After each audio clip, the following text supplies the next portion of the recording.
Jess, let's speak to you because you work in the motoring industry. So Jess Shanahan is a Norfolk-based journalist. Today, Jess Shanahan, how are you doing? Hello ladies and gentlemen, we're at Snetterton today to look at the beautiful Vauxhall Corsa VXR. I'm Jess and I'm here at Milton Community Centre where I'm going to be reviewing the ABARTH 500. Everything that I know about this car says that it is a family car, but that doesn't mean that it doesn't have 4x4 credentials as well. So I'm here in the Kia Sorento. I've been given the reins just on my own to do some off-road driving. You have to use some brake, and because it doesn't have the high and low, you have to really be careful in terms of stalling it. you find this cringeworthy, the fact that it would even be considered that women need 1.5 times the size space? Yeah, and I do think it's sexist. This stereotype that women don't park well doesn't need to be furthered by giving women these spaces.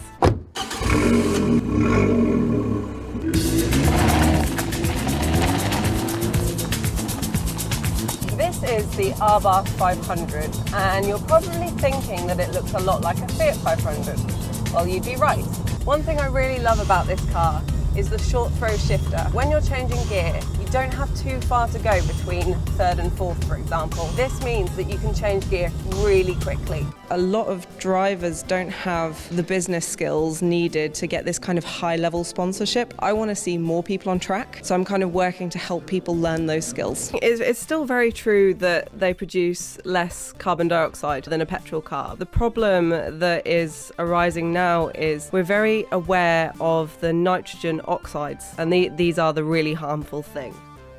They still all seem quite confident that this is just a blip, and as the season goes on they're going to be in a position to, actually start winning races, but from qualifying at least, that just doesn't seem like it's going to happen, or at least it's a long way off. Road trips are about the bits in between where you're in a fantastic car, and this one is pretty spectacular. It's about the driving and being able to take fun corners and see amazing roads and meet local people. You found that the charging infrastructure that you used, was it fairly reliable? Scotland was brilliant. Right. That was so easy. We needn't have worried about Ireland or Scotland. 1,000 miles done, 1,500 to go, and no matter what the conditions, driving situations or locations we faced, this Kia Soul EV hasn't missed a single beat. Good job, there's still some of the country's finest roads still to come then.